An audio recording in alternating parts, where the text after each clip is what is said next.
Imagine stepping outside your own home only to find a stranger boldly claiming that your driveway, the very space you've parked in for years, suddenly belongs to them. At first, it sounds absurd, even laughable, until they double down, flashing paperwork and threats that spiral into chaos. Neighbors whisper, tensions rise, and what began as a petty dispute quickly snowballs into something far more dangerous. By the time the truth comes out, someone won't just be embarrassed. They'll be facing life-changing consequences. So how did a simple driveway spark a battle that ended in handcuffs? On the surface, life in the neighborhood seemed picture-perfect. Rows of neatly trimmed hedges, identical mailboxes, and freshly painted fences gave the community a polished, postcard feel. For years, Mark and his family believed they had found their forever home, a quiet cul-de-sac where kids could ride bikes safely and neighbors exchanged friendly waves. Mark worked long hours but cherished coming back to his sanctuary, where the simple act of pulling into his driveway felt like a daily reminder of everything he had worked for. The Homeowners Association wasn't something he thought much about at first. Its fees covered landscaping, pool access, and a glossy newsletter that no one really read. Rules were rules, he figured, mostly harmless guidelines to keep the neighborhood looking nice. But beneath the manicured lawns and friendly small talk, something more sinister was brewing. Whispers about strict enforcement had begun trickling through the grapevine. A few neighbors had been slapped with unexpected fines. One for leaving a trash bin out too long, another for planting roses instead of HOA-approved shrubs. To outsiders, it might have seemed petty. To Mark, it was nothing more than background noise. Until, of course, that background noise crept up his own driveway. It started subtly. A neighbor lingering a little too long near his car. A letter folded neatly under his wiper, warning him about proper use of common property. Mark chuckled at first, tossing it aside as a misunderstanding. After all, how could anyone dispute the driveway that was literally part of his deed? But in this neighborhood, even something as simple as a slab of concrete could ignite a power struggle. And while Mark carried on with his life, unaware of just how far his neighbors and the HOA were willing to go, the seeds of conflict had already been planted. Soon, the calm streets he once called home would turn into a battlefield where rules, entitlement, and pride collided head-on. At first, Mark tried to brush it off. The strange warning letters tucked under his windshield felt like some clerical mistake. Maybe the HOA had confused his property with another.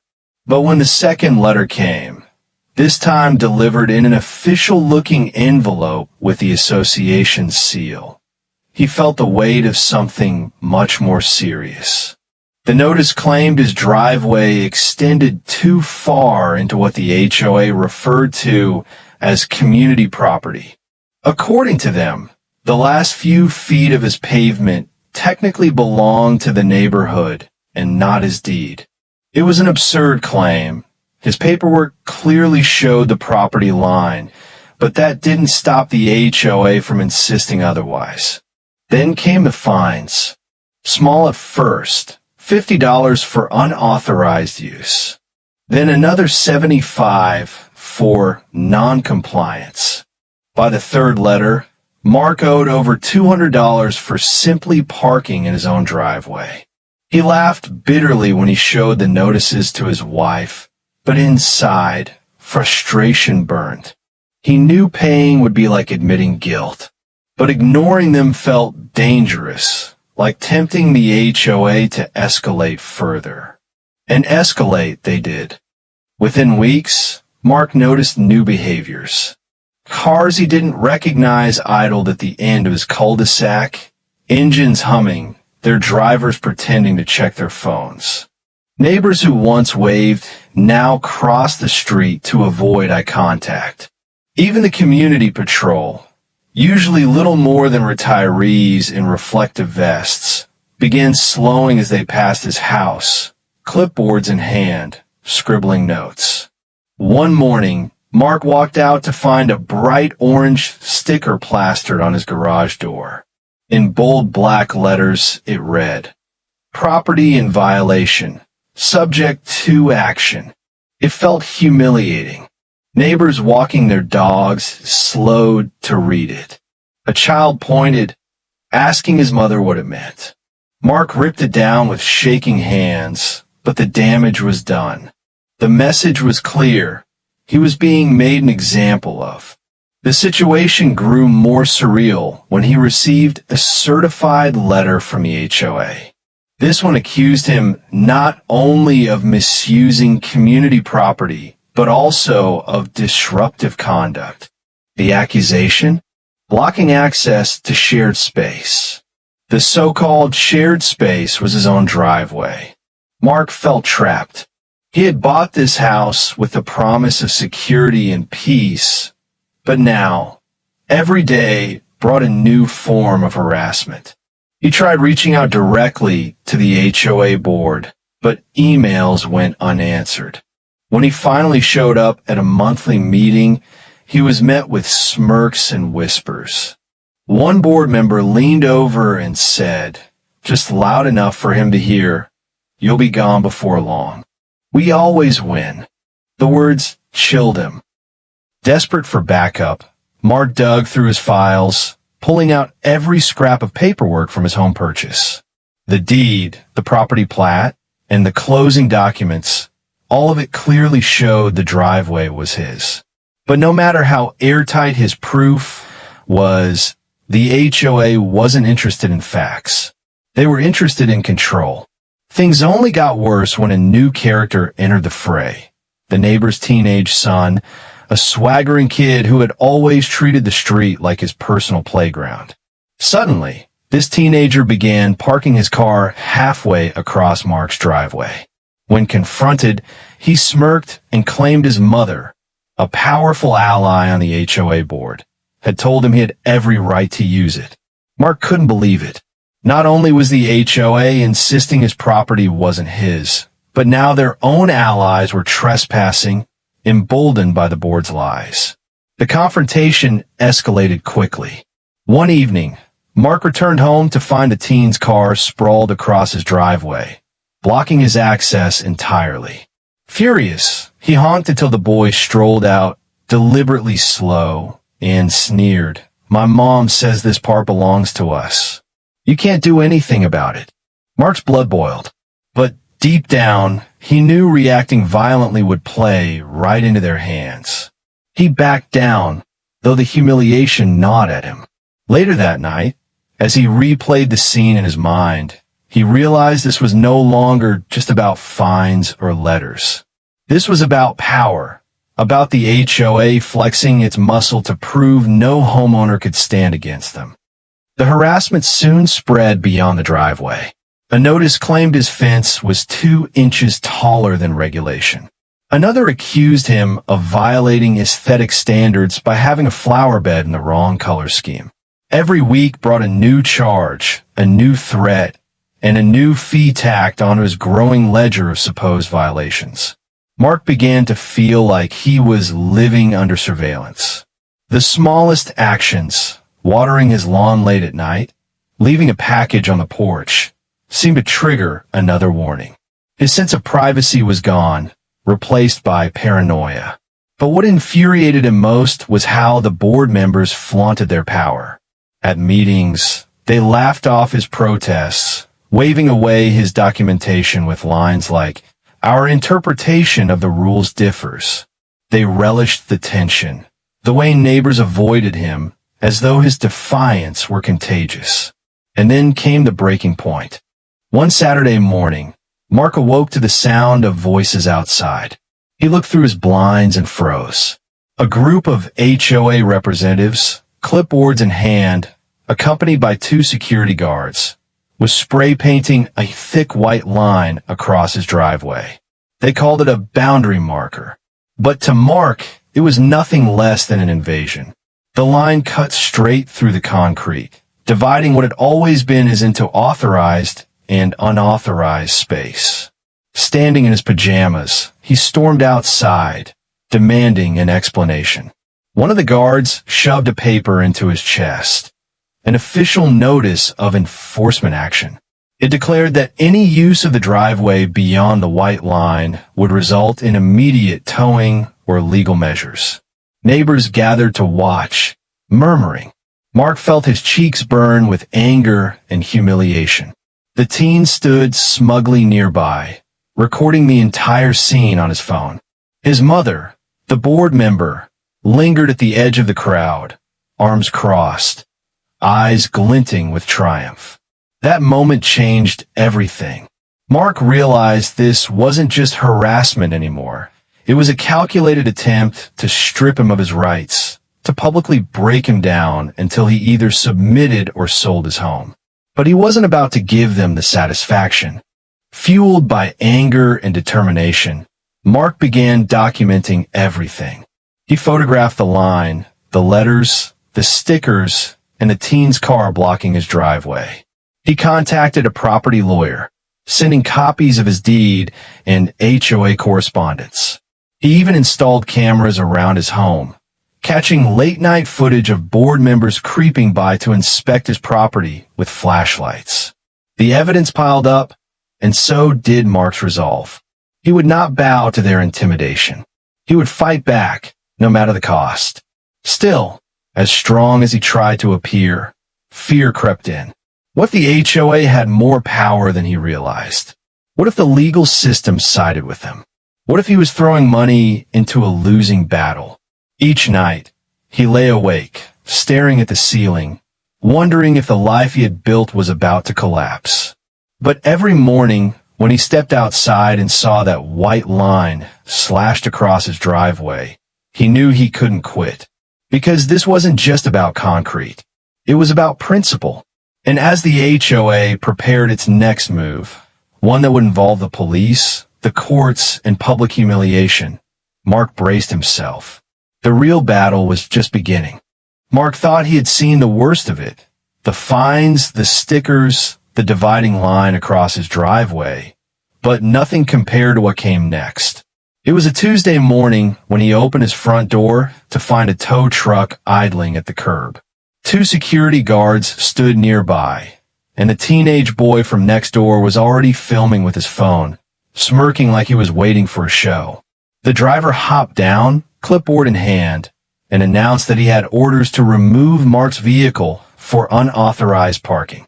The phrase made Mark's stomach churn. Unauthorized? In his own driveway? It was beyond ridiculous. It was theft in broad daylight. Mark stepped between his car and the tow truck, voice shaking but loud enough for the gathered crowd of neighbors to hear. He demanded to see the order. One of the guards shoved a document into his hands, a flimsy notice stamped with the HOA's seal, declaring his car in violation of community property restrictions. The neighbors gasped. Some whispered in disbelief. Others shook their heads, but none dared step forward. The HOA had ruled this street with an iron fist for years, and everyone knew what happened to those who challenged them. Mark's pulse pounded in his ears as the tow driver tightened the chains around his car. He could see the teenager's phone pointed directly at him, recording every second, waiting for him to snap. His mother, the board member, stood nearby with arms crossed, a smug smile etched on her face. To her, this was a victory parade. But Mark had been preparing for this moment. Mark thought he had seen the worst of it. The fines, the stickers, the dividing line across his driveway. But nothing compared to what came next. It was a Tuesday morning when he opened his front door to find a tow truck idling at the curb. 2 security guards stood nearby, and the teenage boy from next door was already filming with his phone, smirking like he was waiting for a show. The driver hopped down, clipboard in hand, and announced that he had orders to remove Mark's vehicle for unauthorized parking. The phrase made Mark's stomach churn. Unauthorized? In his own driveway? It was beyond ridiculous. It was theft in broad daylight. Mark stepped between his car and the tow truck, voice shaking but loud enough for the gathered crowd of neighbors to hear. He demanded to see the order. One of the guards shoved a document into his hands, a flimsy notice stamped with the HOA's seal, declaring his car in violation of community property restrictions. The neighbors gasped. Some whispered in disbelief. Others shook their heads, but none dared step forward. The HOA had ruled this street with an iron fist for years, and everyone knew what happened to those who challenged them. Mark's pulse pounded in his ears as the tow driver tightened the chains around his car. He could see the teenager's phone pointed directly at him, recording every second, waiting for him to snap. His mother, the board member, stood nearby with arms crossed, a smug smile etched on her face. To her, this was a victory parade. But Mark had been preparing for this moment. Minutes later, flashing lights appeared at the end of the street. The teenager stopped recording, lowering his phone as two officers stepped out of their cruiser. The board member's face drained of color. Mark handed over his documents, the deed, the plat map, and the stack of certified letters, along with his phone full of footage. He explained everything, his voice steadier now, fueled by months of pent-up frustration. The officers turned to the HOA board member and demanded her explanation. She sputtered about community guidelines and rules everyone must follow. But when pressed for legal documentation proving the HOA owned his driveway, she had nothing. The silence that followed was deafening. Then, in a twist that left the entire street stunned, the officers informed her that filing false property claims and attempting to remove a vehicle without lawful authority could carry serious consequences, including criminal charges. They warned the tow driver that if he proceeded, he could be liable for theft. The truck's engine shut off immediately. The teenager muttered something under his breath and stormed inside, slamming the door. His mother, red-faced and trembling, tried to argue, but the officers cut her off. They took her statement, along with the evidence Mark had provided, and told her the situation would be referred for investigation. Mark's neighbors, who had once avoided him, now whispered openly in support. Some even clapped quietly when the officers escorted the board member back toward her house, no longer a figure of authority, but one of disgrace. It was in that moment, watching the HOA's power unravel in front of the entire community, that Mark felt the shift. The months of humiliation, the endless fines, the fear of being watched, all of it gave way to something else: vindication. For the first time, the HOA wasn't untouchable. But the climax wasn't over. Days later, Mark received an official letter, not from the HOA, but from the county clerk's office. His evidence had been submitted, and the state was opening a case into the HOA's conduct.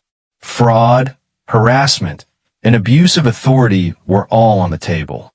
The very people who had tried to strip him of his rights now found themselves under legal scrutiny. The irony was undeniable. The HOA had set out to break Mark, but instead they had broken themselves. Still, even with the officer's intervention and the investigation underway, Mark couldn't shake one chilling thought. If they had gone this far just to claim a driveway, how far would they have gone if he hadn't fought back? When the police cruiser pulled away that day, leaving behind a silenced crowd and a shaken HOA board, Mark thought the worst was over.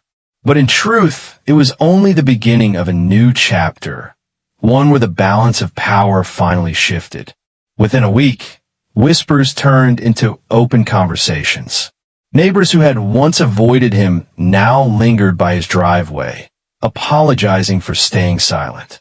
One woman confessed she had also been fined for meaningless infractions, but had been too afraid to speak up.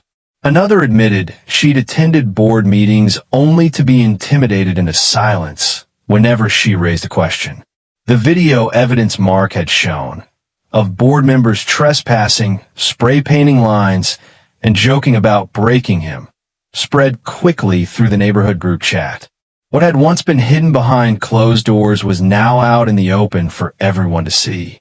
The board tried to control the narrative, sending out glossy newsletters filled with vague language about misunderstandings and upholding community values.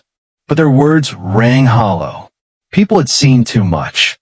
They had witnessed the attempted theft of Mark's car, the smug teenager's entitlement, and the police stepping in and siding with a homeowner instead of the HOA. For the first time in years, the board's iron grip loosened. The real blow came a month later, when Mark received a certified letter from the county. The investigation into the HOA's conduct had uncovered more than anyone expected. The board had not only targeted Mark, but had also fabricated fines, misused community funds, and strong-armed several families into paying thousands of dollars in bogus compliance fees. The county ordered a full audit. Subpoenas followed. Suddenly, the board members who had once strutted around with unchecked authority were scrambling to hire lawyers. The smug board member, the teenager's mother, was found to have personally signed off on fraudulent violation notices, including those directed at Mark. Facing charges of harassment and misrepresentation, she resigned in disgrace. Mark wasn't surprised, but he was stunned when neighbors began thanking him. His battle had cracked open the door, and now sunlight poured into every corner of the HOA's corruption. The change was slow but undeniable. At the next community meeting, instead of a handful of compliant residents nodding along to board decrees, dozens of neighbors showed up demanding answers. Voices that had been silenced for years finally rose in unison. Mark didn't see himself as a leader. He had only wanted peace in his own home, but the community began treating him as one. People asked him to speak, to share his story, and to remind them that they weren't powerless. It was almost surreal. The same driveway that had once been painted with a humiliating white line now became a rallying point, a symbol of resistance against overreach. Where he once felt isolated, now he felt surrounded by allies. And as the audit results rolled in, those allies had every reason to stay engaged. Tens of thousands of dollars were unaccounted for in the HOA's budget. Mysterious maintenance projects had drained funds without producing a single improvement. When the truth came out, the community voted overwhelmingly to dissolve the old board and hold new elections. For the first time in years, real change was possible.